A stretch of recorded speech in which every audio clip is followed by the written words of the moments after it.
All right, before I get started and jump into this thing, I want to flash back to a few hours ago when I woke up, stretched, and rolled out of bed. I know you don't want to see a visual with the camera facing me, but you're going to want to see this.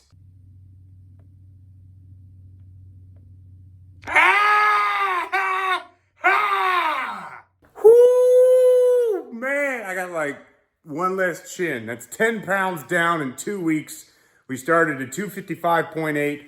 My goal for this week was 245.8, and I obviously attained that goal. Next week is going to be a tough one. I have to 240.8 pounds. Whew. But that's in the future, and we're in the now. And in the now, we have got to get a fuel system in the notchback.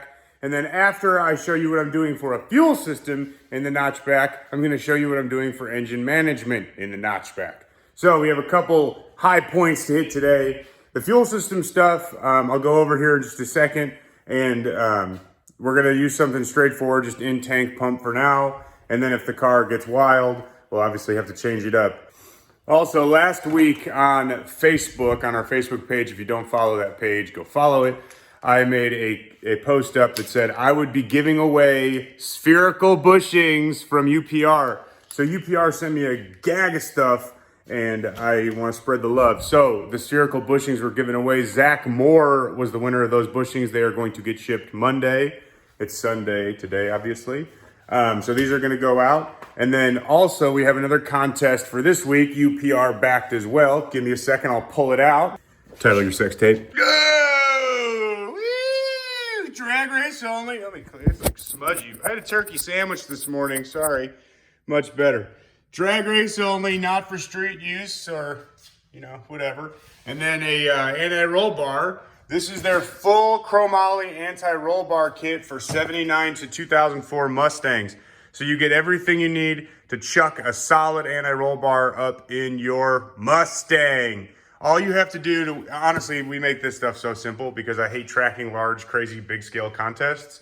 So all you got to do is go to our Facebook page. There's a post with this bar in there. All you got to do is share it, like our page, sub to our YouTube, like UPR products page. That's it. 3 clicks of the button and you are entered to win. And then I will draw someone from the shared posts at random. So like the pages, share the post. Whoever, it'll be chosen at random. We'll random.org it.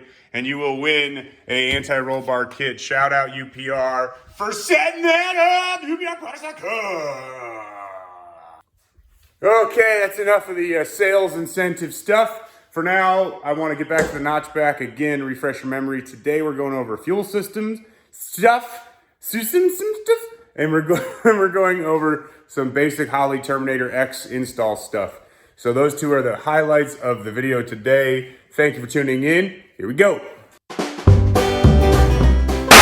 And before we start, hold on, this is important to me. So before we start, here's inside the mind of a madman. We now have a kitty quarantine zone because they've been pissing all over my basement. Everywhere, there's piss everywhere. We got piss spot, piss spot, piss spot, piss. There's urine everywhere. You come stay at my house, it smells like a humane society. God!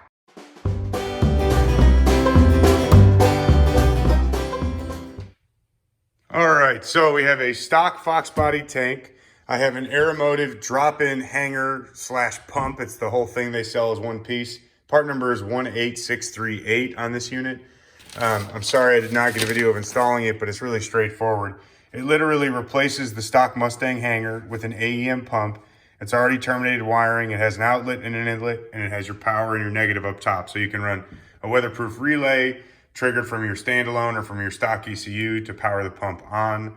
The outlet side is going to feed this unit. So if you've seen these before, it's just from a C5 Corvette. It is a regulator and a filter all in one. This will set 58 PSI base. I have an inlet right here. The inlet's offset, then the outlet to the fuel rail. And then this right here, this center one, will return back to the tank. So I'll take a 6 AN back to the return side of the tank here from this. But this has to get mounted.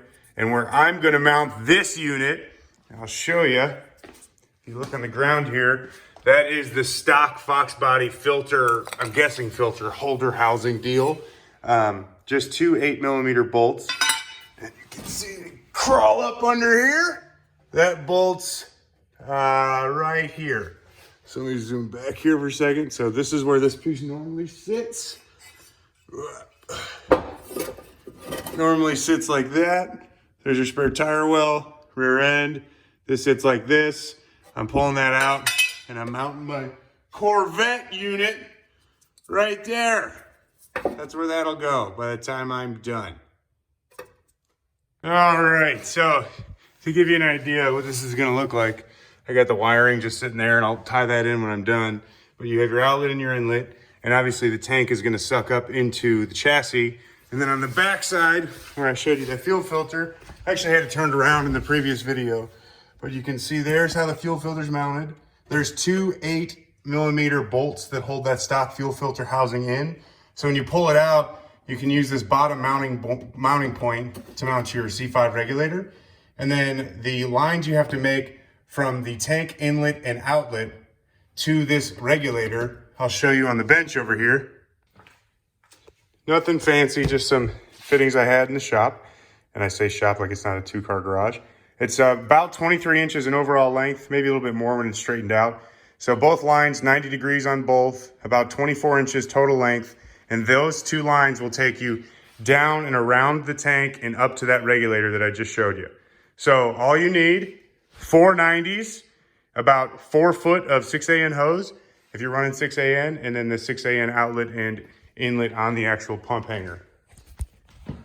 Okay, so I have my inlet and my outlet going up into my pump hanger itself.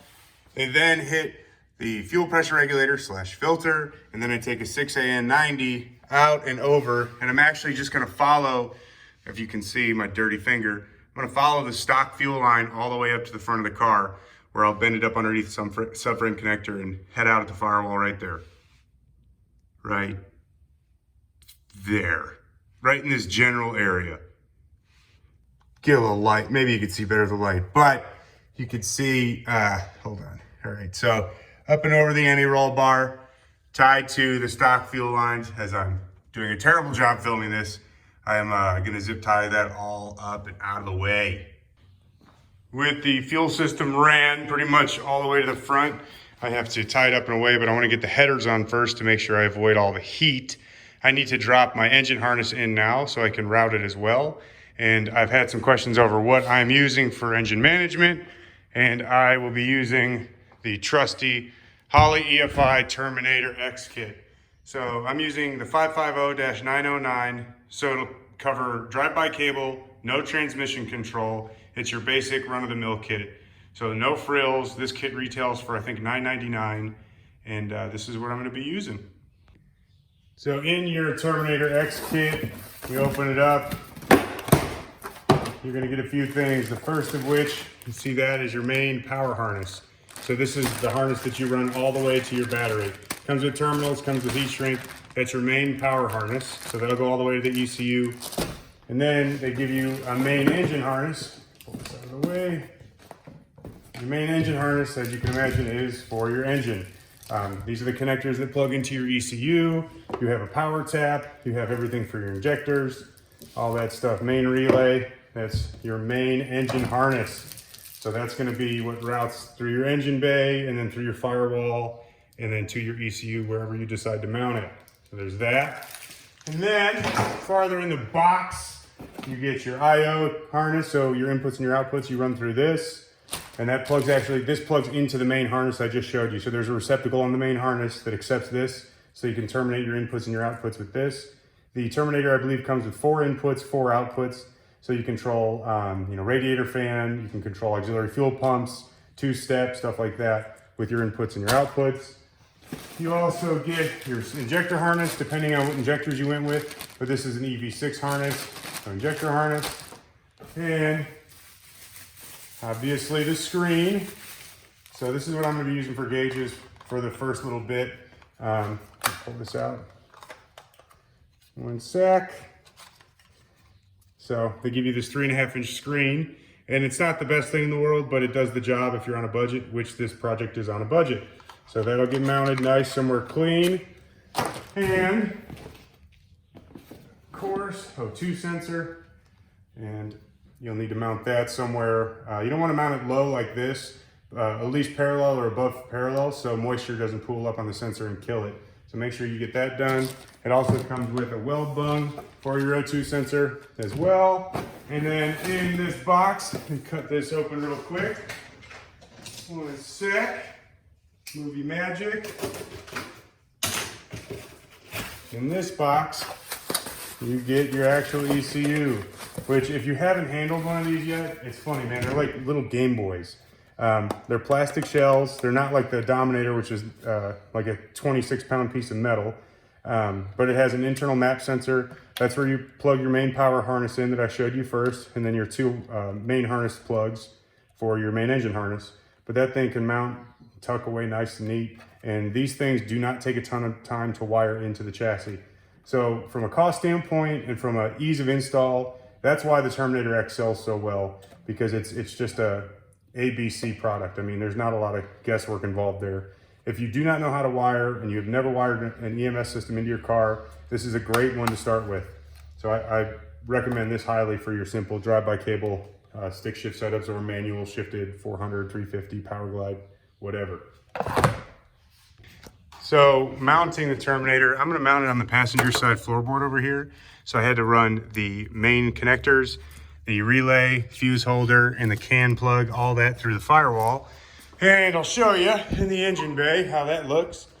So there's a big old open hole on this side of the engine bay. Pull this out so you can see. You also have your inputs and your outputs that I showed you earlier. There's that extension harness or that add-on harness that they include, so you can make inputs and outputs out of this plug. Then you have your power tap right here.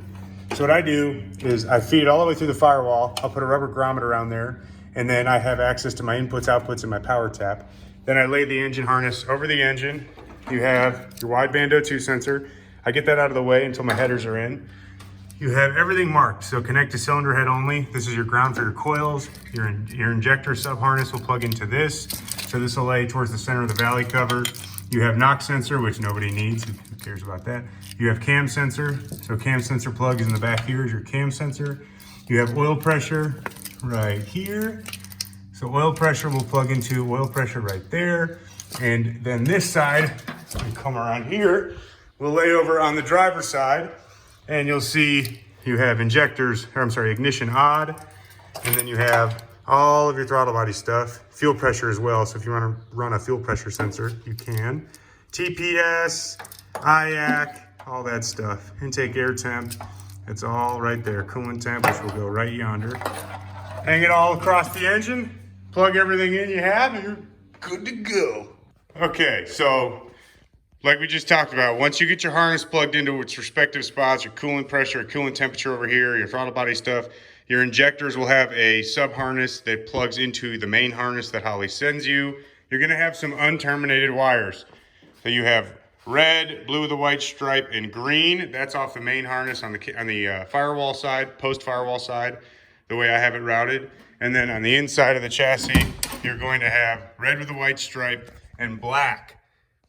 We'll start up here. Red, this will go directly to battery. That's where this is supposed to get connected to. So run this directly to 12-volt battery source. Green, this can power a fuel pump. However, do not power a fuel pump with this wire if it draws over 15 amps. So if you have a big Walbro 525 or a pair of those, this will become a trigger wire for your secondary relay for your fuel pump. I'll be triggering a 40 amp relay for my Aeromotive pump with this wire. And then blue with a white stripe, this is your conventional just tack output. So if you have one of those big monster tacks and you want to drive your tachometer with this, you can use this for that. So again, 12 volt straight to battery, red. Blue with a white stripe is tack output. Green, fuel pump, but not over 15 amps, dude. R, like we just showed you, red with a white stripe and black. So red with a white stripe, that goes to 12 volt switched.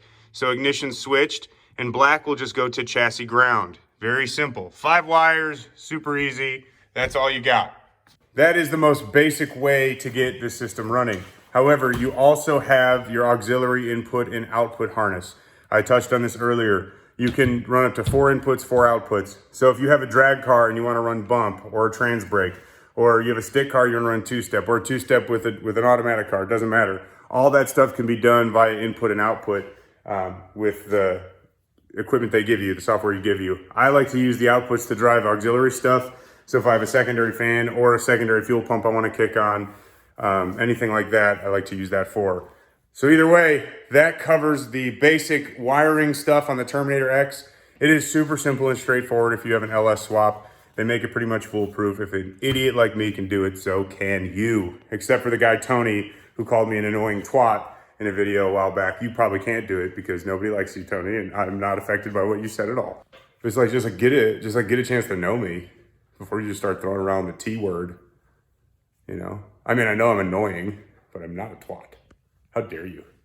Maybe I'm like 5%. I'm probably 5%. I'm probably 6% twat.